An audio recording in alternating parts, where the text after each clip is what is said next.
соревнования были очень тяжелые. Там получил травму во втором бою, то есть разбили нос.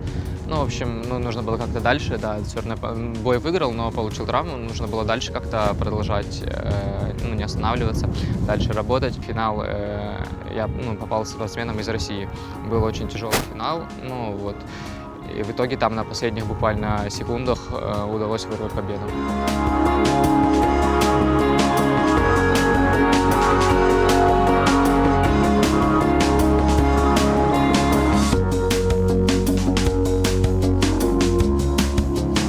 Соревнования проходили в Румынии, город Бухарест. Это первые мои серьезные соревнования за границей. Сразу чемпионат Европы мы поехали.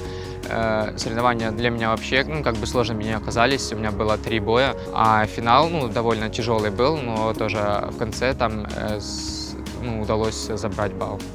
С разницей в 1 очко победил в финале.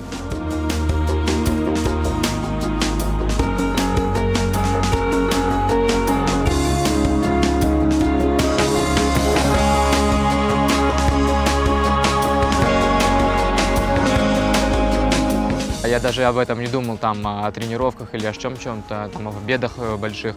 Просто на тот момент так повезло, что там друг стал заниматься, я с ними начал заниматься.